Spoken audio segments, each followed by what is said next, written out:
Hello guys, welcome back to the বাগবিয়ার video. আজকে অনেকদিন পরে আপনাদের জন্য একটা ভিডিও টিউটোরিয়াল নিয়ে আসছি। তো এটা খুব ছোট একটা টিউটোরিয়াল, আশা করি আপনাদের কাজে লাগবে। তো আজকে যে টিউটোরিয়ালটা করব সেটা ওয়েব ডিজাইনের অংশ। তো আজকে দেখাবো আপনাদেরকে কিভাবে একটি প্রিলোডার অ্যাড করতে হয় ওয়েবসাইটের মধ্যে। আপনি কিভাবে প্রিলোডার ইউজ করবেন। তো আপনি যদি প্রিলোডার কি এটা জেনে না থাকেন, তাহলে চলুন আমরা জেনে আসি প্রিলোডার কাকে বলে। তো এখানে আমি ব্রাউজারে গেলাম, আমার গুগল ক্রোম ব্রাউজার।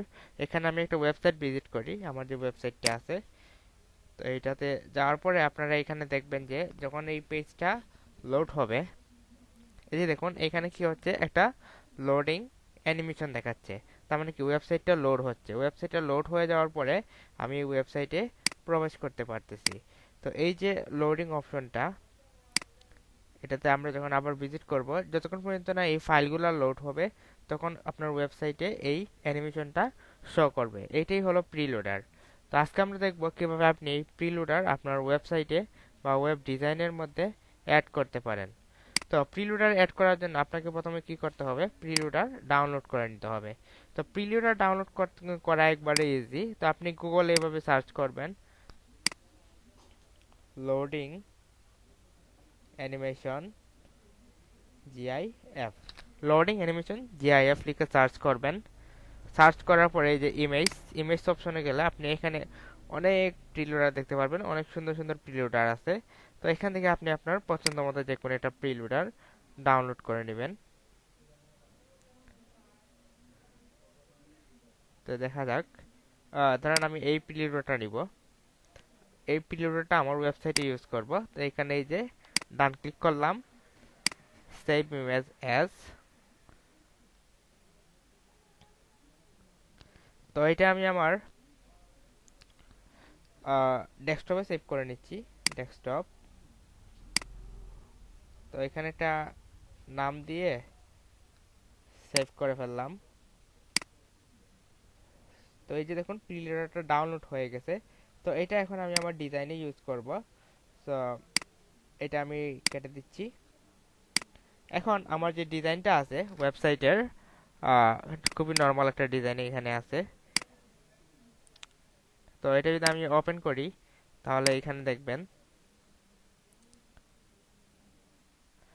এটা হলো আমার একটা ডিজাইন। এখানে খুবই সিম্পল কিছু কন্টেন্ট আছে। এটা একবারে সিম্পল একটা ডিজাইন। তো এখানে আপনি লক্ষ্য করে দেখবেন যে কোনো প্রিলোডার নেই, এখানে কোনো প্রিলোডার নেই। তো এই ওয়েবসাইটের মধ্যে আমি এখন একটা প্রিলোডার ইউজ করব। তো চলুন, প্রথমে আমি যে কাজটি করব, যে প্রিলোডারটা আমি ডাউনলোড করছিলাম, এই যে এখানে আছে আমার ডেস্কটপে, এটাকে আমি কপি করব। কপি করে আমার এই ফোল্ডারে নিয়ে আসব। তো ফোল্ডারে আনার পরে এই যে ইমেজ ফোল্ডারের মধ্যে আমি এটাকে পেস্ট করে দিলাম। তো ইমেজ ফোল্ডারের মধ্যে পেস্ট করে দিছি। এটার নাম কি দিছি আমি, লোডিং ডট জিআইএফ। তো এখন আমি কি করব, আমার যে ইন্ডেক্স ফাইলটা আছে, এই ইন্ডেক্স ফাইলটা ওপেন করব। অর্থাৎ এই যে ওয়েব পেজটা আছে, এই ওয়েব পেজটা আমি নোটপ্যাডে ওপেন করি। তো নোটপ্যাডে ওপেন করার পরে এরকম আমি বডিটা আসবে। ধরেন আমার এতটুকু কোড লাগবে না। তো এই যে আমার বডিটা আসলো। তো এই বডিটাই হলো আমার মূলত এই যে ওয়েবসাইটটা, এই ওয়েবসাইটটা। তো এখানে আমি কি করব, যে কোনো একটা সেকশনে এই জায়গায় আমি ডিভ নিলাম। এই ডিভের নাম দিব আমি ডিভ। এই ডিভের একটা ক্লাস দিলাম। আপনি আপনার ইচ্ছা মতো একটা ক্লাস দিতে পারেন। তো আমি এখানে যেহেতু প্রিলোডার তৈরি করতেছি, এই জন্য আমি প্রিলোডার দিলাম। তারপরে কি করব, এখানে আইএমজি কোড নিব, একটা ইমেজ ইনসার্ট করব। ওই যে লোডিং এর যে ইমেজটা আছে, তো আমি জানি এটা ইমেজ ফোল্ডারের মধ্যে আছে। তো ইমেজ ফোল্ডারের মধ্যে ওইটার নাম কি দিয়েছিলাম আমি, লোডিং ডট জিআইএফ। আপনাদের যদি নামটা মনে না থাকে তাহলে নামটা এখান থেকে দেখে নেবেন। ইমেজের ভিতরে ঢুকে এই যে ফাইলের নামটা এখান থেকে দেখে নেবেন। তো যেহেতু আমার মনে আছে এই জন্য আমি এখানে টাইপ করে ফেলছি, দেখি এখানে কোনো কিছু আছে কিনা। তো এই যে দেখুন ইমেজটা এখানে আসছে, অ্যানিমেশন অলরেডি চলতেছে। তো এখন আমাদের কিছু সিএসএস লেখা লাগবে। তো যেহেতু আমার এখানে কাস্টম সিএসএস ফাইল আছে, স্টাইল ডট সিএসএস ফাইল আছে, তো আমি এই ফাইলের ভিতরে কিছু সিএসএস কোড লিখব। এই জন্য আমি সিএসএস ফোল্ডারে গেলাম, স্টাইল ডট সিএসএসটা ওপেন করি। তো এখানে আমার কিছু রিসেট সিএসএস আছে। তো আপনি চাইলে প্রথমে লিখতে পারেন অথবা শেষের দিকেও লিখতে পারেন, এটা আপনার ইচ্ছা। আমি শেষের দিকেই লিখতেছি, আপনি শুরুর দিকেই লিখবেন। সমস্যা নেই। প্রিলোডার,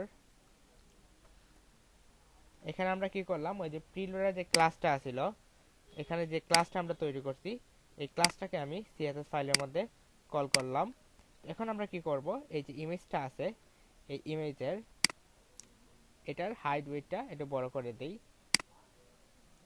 হাইট 100%, ডিভের হাইট ওয়েটটা আমরা একটু বড় করে দিচ্ছি, হোয়াইট 100%। এখন আমরা এটা সেভ দিলে, সেভ দেওয়ার পরে আমরা একটু রিফ্রেশ করে দেখি। তো সেভ দিলাম, একটু হাইট ওয়েটটা বড় হলো। আর একটু কোড করব এখানে সিএসএস এর মধ্যে। তো এখানে আমি বললাম, তো এখানে আমি একটা ব্যাকগ্রাউন্ড কালার এড করি। ব্যাকগ্রাউন্ড হ্যাশ সাদা কালারের একটা ব্যাকগ্রাউন্ড অ্যাপ্লাই করলাম, সাদা কালারের একটা ব্যাকগ্রাউন্ড। তারপরে আমি এখানে যেটা করব, এটা একটা পজিশন দিব, পজিশন অ্যাবসলিউট, জেট ইন্ডেক্স করে দিব এটার।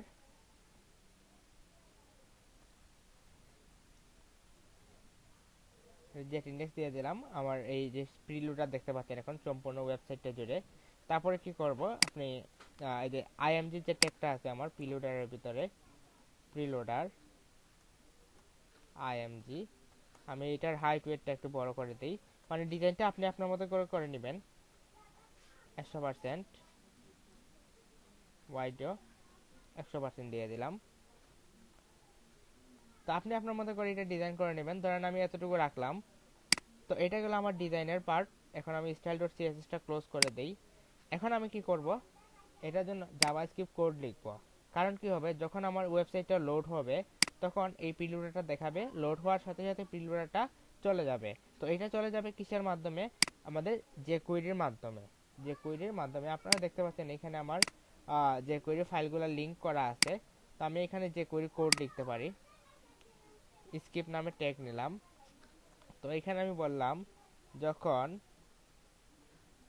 $উইন্ডো, যখন এই উইন্ডোটি অন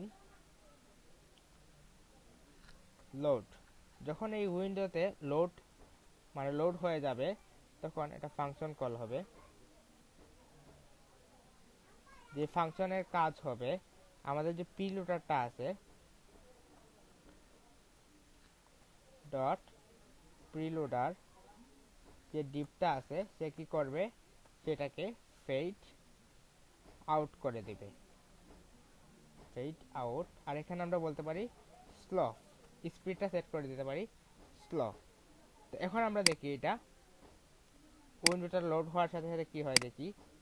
এই দেখুন প্রিলোডারটা একটু সময় দেখিয়ে চলে গেছে। এভাবে যদি আপনার লোড নিতে সময় লাগে তাহলে প্রিলোডারটা এইভাবে দেখাবে, তারপরে চলে যাবে। আপনি এখানে টাইম সেট করে দিতে পারেন। সাপোজ এটা 15 সেকেন্ড শো করবে, তারপরে চলে যাবে। এখানে আপনি 1500 সেট করে দেন, তাহলে এটা কি হবে, 15 সেকেন্ড দেখাবে, তারপরে চলে যাবে। সো গাইস, এটা ছিল আমাদের আজকের টিউটোরিয়াল প্রিলোডার নিয়ে। আশা করি আপনি বুঝতে পেরেছেন প্রিলোডার কি এবং প্রিলোডার কিভাবে অ্যাড করা লাগে। যদি ভিডিওটা আপনাদের ভালো লেগে থাকে তাহলে অবশ্যই লাইক, কমেন্ট এবং শেয়ার করে আপনাদের বন্ধুদেরকে এটা শেখার সুযোগ করে দেবেন। তো আজকে এই পর্যন্তই, দেখা হবে আবার পরবর্তী কোনো টিউটোরিয়ালে। আল্লাহ হাফেজ।